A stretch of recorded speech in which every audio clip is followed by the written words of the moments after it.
CM Siddaramaiah Satish Jarkiholi ಭೇಟಿ ವಿಚಾರಕ್ಕೆ ಸಂಬಂಧಪಟ್ಟಂತೆ ನಮ್ಮ ಜಿಲ್ಲೆಯ ಅಭಿವೃದ್ಧಿ ವಿಚಾರಕ್ಕೆ ಭೇಟಿಯಾಗಿದ್ದೇನೆ. ಸಿಎಂ ಭೇಟಿ ವಿಷಯದಲ್ಲಿ ಯಾವುದೇ ವಿಶೇಷತೆ ಇಲ್ಲ. ಅಹಿಂದ ನಾಯಕರ ಟಾರ್ಗೆಟ್ ವಿಚಾರಕ್ಕೆ ಡಿಸಿಎಂ ಭೇಟಿ ಮತ್ತು ಎನ್ ರಾಜಣ್ಣ ಎಲ್ಲರನ್ನೂ ನೇರವಾಗಿ ಪ್ರಶ್ನೆ ಮಾಡ್ತಾರೆ. ಯಾರೇ ಇದು ತಿಳಿದಂತಹ ವಿಚಾರವನ್ನ ನೇರವಾಗಿ ಹೇಳ್ತಾರೆ ಅನ್ನುವಂಥ ಮಾತನ್ನ ಹೇಳಿದ್ದಾರೆ. ಅಹಿಂದ ನಾಯಕರ ಟಾರ್ಗೆಟ್ ವಿಚಾರಕ್ಕೆ ಡಿಸಿಎಂ ಭೇಟಿ ಮಾಡಲಾಗ್ತಾ ಇದೆ ಅನ್ನುವಂಥ ವಿಚಾರವಾಗಿ ಎನ್ ರಾಜಣ್ಣ ಎಲ್ಲರನ್ನೂ ನೇರವಾಗಿ ಪ್ರಶ್ನೆ ಮಾಡ್ತಾರೆ. ಯಾರೇ ಇದ್ರೂ ತಿಳಿದ ವಿಚಾರವನ್ನ ನೇರವಾಗಿ ಹೇಳ್ತಾರೆ ಅಂದಿರುವ ಅವರು ಸದನದಲ್ಲಿಯೂ ಸಿಎಂ ಅಸಹಾಯಕ ಆಗಿದ್ದಾರೆ ಅಂತ ಹೇಳಿದ್ರು ರಾಜಣ್ಣ. ಸಿಎಂ ಸಿದ್ದರಾಮಯ್ಯ ಅಸಹಾಯಕರಾಗಿದ್ದಾರೆಂಬ ವಿಚಾರವಾಗಿ ಅನಿವಾರ್ಯವಾಗಿ ಕೆಲವೊಮ್ಮೆ ಅಸಹಾಯಕರಾಗಬೇಕಾಗತ್ತೆ ಅನ್ನುವಂಥ ವಿಚಾರವನ್ನ ಸತೀಶ್ ಜಾರಕಿಹೊಳಿ ಹೇಳಿದ್ದಾರೆ. ಇದರ ಬಗ್ಗೆ ಮುಖ್ಯಮಂತ್ರಿಗಳು ಸ್ಪಷ್ಟನೆ ಕೊಡಬೇಕು ಅಂತ ಕೂಡ ಹೇಳಿದ್ದಾರೆ. ಜಬ್ಬಾರ್ ಅಮಾನತು ವಾಪಸ್ ಪಡೆಯುವ ವಿಚಾರವಾಗಿಯೂ ಕೂಡ ಮಾತನಾಡಿರುವ ಸಚಿವ ಸತೀಶ್ ಜಾರಕಿಹೊಳಿ ನೋಟಿಸ್ ಕೊಟ್ಟು ವಿವರಣೆ ಪಡೆದು ಕ್ರಮ ಕೈಗೊಳ್ಳುವುದು ಸೂಕ್ತ, ಏಕಾಏಕಿ ಕ್ರಮ ತೆಗೆದುಕೊಳ್ಳೋದಕ್ಕಿಂತ ಈ ಎಲ್ಲವನ್ನೂ ಡಿಕೆಶಿ ಅವರ ಜೊತೆಗೆ ಚರ್ಚೆ ಮಾಡಿದ್ದೇವೆ ಅಂತ ಸತೀಶ್ ಜಾರಕಿಹೊಳಿ ಹೇಳಿದ್ದಾರೆ. ಎಲ್ಲವನ್ನೂ ಡಿಕೆಶಿ ಅವರ ಜೊತೆಗೆ ಚರ್ಚೆಯನ್ನು ನಡೆಸಿದ್ದೇವೆ, ನೋಟಿಸ್ ಕೊಟ್ಟು ಬಳಿಕ ವಿವರಣೆ ಕೇಳಿ ನಂತರದಲ್ಲಿ ಆಕ್ಷನ್ ತಗೊಳ್ಬೇಕಾಗತ್ತೆ. ನೇರವಾಗಿ ಅವರನ್ನ ವಜಾ ಮಾಡುವಂಥದ್ದು ಅಥವಾ ರಾಜೀನಾಮೆ ಪಡೆಯುವಂಥದ್ದು ಸಮಂಜಸವಾದದಲ್ಲ. ಈ ಬಗ್ಗೆ ಡಿಸಿಎಂ ಜೊತೆ ಮಾತಾಡಿದ್ದೀನಿ ಎಂದಿದ್ದಾರೆ ಸತೀಶ್ ಜಾರಕಿಹೊಳಿ. ಅಲ್ಪಸಂಖ್ಯಾತರನ್ನ ಕಡೆಗಣನೆ ಮಾಡಲಾಗ್ತಾ ಇದೆ ಅನ್ನುವಂಥ ವಿಚಾರವಾಗಿ ಮತ್ತು ಜಬ್ಬಾರ್ ಹಾಗೂ ನಜೀರ್ ಅಹಮದ್ ಅವರ ರಾಜೀನಾಮೆಯನ್ನು ಪಡೆದಂತಹ ಒಂದು ವಿಚಾರವಾಗಿ ಅಲ್ಪಸಂಖ್ಯಾತರಿಗೆ ಇರುವಂತಹ ಒಂದು ಅಸಮಾಧಾನ ಏನಿದೆ, ಈ ಅಸಮಾಧಾನವನ್ನ ಶಮನ ಮಾಡುವಂತಹ ಒಂದು ನಿಟ್ಟಿನಲ್ಲಿ ಮುಖ್ಯಮಂತ್ರಿಗಳೇ ಮಧ್ಯಪ್ರವೇಶ ಮಾಡಬಹುದಾಗಿತ್ತು. ಅಸಹಾಯಕರಾಗಿಬಿಟ್ರು ಮುಖ್ಯಮಂತ್ರಿಗಳು ಅಂತ ಸ್ವತಃ ಎನ್ ರಾಜಣ್ಣ ತಮ್ಮ ಅಸಮಾಧಾನವನ್ನು ವ್ಯಕ್ತಪಡಿಸಿದಂತಹ ವಿಚಾರವಾಗಿ ಕೂಡ ಪ್ರಸ್ತಾಪ ಮಾಡಿದ್ದಾರೆ ಸತೀಶ್ ಜಾರಕಿಹೊಳಿ.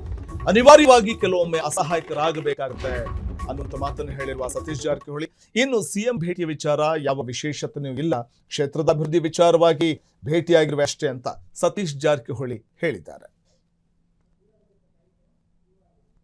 ಆಗಿದೆ ಜಬ್ಬಾರ್ ಅವರ ಸಸ್ಪೆಂಡ್ ಆಗಿದ್ರ ಚರ್ಚೆ ಆಗಿದೆ, ಅದನ್ನ ಚರ್ಚೆ ಆಗಿತ್ತು ಅಷ್ಟೇ, ಅಲ್ಲೇ ಬೇರೆ ಯಾವ ಚರ್ಚೆ ಆಗಿಲ್ಲ.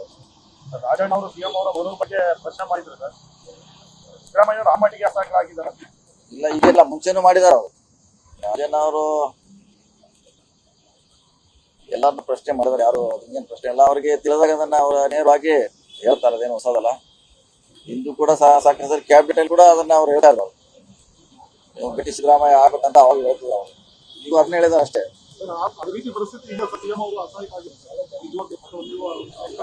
ಒಂದ್ಸರಿ ಕಾಂಪ್ರಮೈಸ್ ಆಗಕ್ಕಾಗ್ತದೆ, ಅದೇ ಸರಿ ಹೇಳಿಕ್ ಆಗೋಲ್ಲ. ಒಂದೊಂದ್ಸರಿ ಪಕ್ಷದ ಹಿತದೃಷ್ಟಿಯಿಂದ ಸರ್ಕಾರದ ಹಿತದೃಷ್ಟಿಯಿಂದ ಒಂದೊಂದ್ಸರಿ ಕಾಂಪ್ರಮೈಸ್ ಆಗೋದು ಅನಿವಾರ್ಯ.